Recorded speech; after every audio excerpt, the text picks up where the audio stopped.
The thing is, it's not success that's so important in this world, to me at least. The feeling that I think we should aim for is a feeling of fulfillment, such as I had dreams when I was a child, things I wanted to accomplish, things I believe I am capable of accomplishing. And I haven't given up on that, and I'm still struggling to reach some of those goals, and I'm on my way. When you're in your 20s, it's easier to have that belief because there's still time and vistas of time ahead of you. And even if you've made some mistakes or had some bad jobs, you can still hope for that. It gets harder and harder as you get into your 30s and your 40s to believe that when you have followed the wrong paths in life and you have a sense of, God, things aren't going right, I'm not going to have the success that I wanted. I know personally, I was 37, 38 before I got a chance to write the 48 Laws of Power, which is very late in life.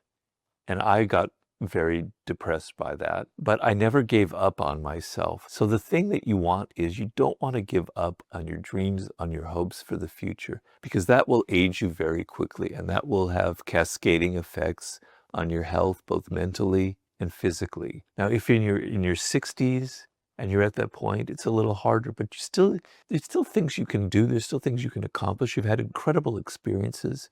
Perhaps you've raised some children. Perhaps you've had some adventures. Maybe you can write a book. Maybe you could mentor people and teach people. But you want to have a feeling like you're aiming towards something, that your life has a purpose and a goal and a meaning to it. There's a very great book that many people have recommended and I've recommended called Man's Search for Meaning by Victor Frankl. And basically, he was put in a concentration camp, I believe Auschwitz, the worst circumstances any human being can ever imagine. And he emerged from that as a psychotherapist with a form of therapy called logotherapy. And he noticed that the people who survived the most horrible circumstances a human being could ever be put into were those who had some reason to stay alive, some project they wanted to do, something that they wanted to accomplish. They wanted to stay alive for their family that was still not in a camp. They wanted to stay alive because they knew they had some great discovery that they were, or a book that they were going to write. And they had a purpose and a goal and a feeling of meaning, even within all the suffering. So if you're struggling and you're suffering, you can't give up. You can't just resign yourself to it. You can't just say, that's just my life. I've just got to accept it. No, you've got to have some hope. You've got to have a goal. You have to feel like there is some purpose to what I'm going through, and I'm going to figure it out, and I'm going to aim for it. I'm going to have a goal. I'm going to have a purpose, and that will give you energy, and that will get you out of any rut that you're in, because a lot of the ruts and the feelings of inadequacy are created by the fact that you're not doing something, you're not active, you're not attempting things.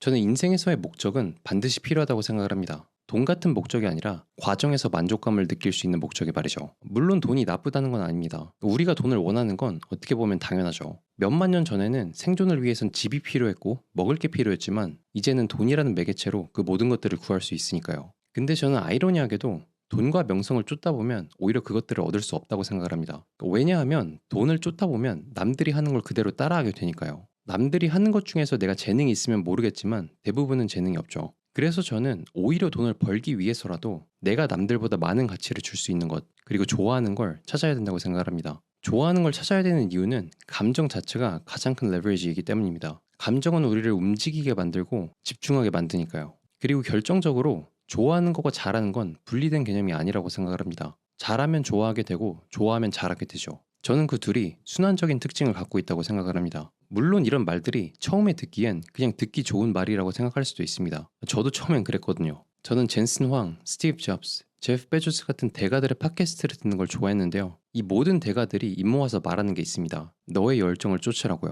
근데 처음 그 말을 들을 땐 그 말의 진정한 의미를 깨닫지 못했습니다. 그래서 돈부터 쫓았죠. 저는 AI 엔지니어긴 했지만 어떻게 마케팅을 해야 돈을 벌 수 있을지, 어떻게 AI를 써야 돈을 벌 수 있을지, 어떻게 유튜브를 해야 돈을 벌 수 있을지에 대해서만 생각을 했습니다. 근데 아이러니하게도 이런 분야들을 파고들다 보니까 그제서야 대가들의 말이 이해가 되더라고요. 마케팅, AI, 유튜브 이런 것들을 가장 잘 활용하려면 내가 만들고 싶은 게 있어야 되고 내가 팔고 싶은 게 있어야 됩니다. 그리고 그런 것들은 열정과 호기심에서 나오죠. 유튜브, 마케팅 이런 것들은 그냥 도구에 불과합니다. 하지만 사람들은 가장 중요한 내 코어 가치, 그리고 내가 뭘 만들고 싶은지에 대해서 이해하려고 노력하지 않죠. 도구들의 사용법만 연구하고 도구를 사용하는 나 자신에 대해선 연구하지 않습니다. 저는 모든 일은 나 자신을 아는 데에서부터 시작을 한다고 생각을 합니다. 내가 뭘 좋아하는지 알고, 내가 뭘 잘하는지 알고, 내가 뭘 만들고 싶은지 알면 그 다음에 모든 것들은 수월해집니다. 특히 저는 AI가 발전하면 발전할수록 내가 뭘 만들고 싶은지 아는 게 훨씬 더 중요해질 거라고 생각을 합니다. 왜냐하면 AI가 뭐든지 만들어주거든요.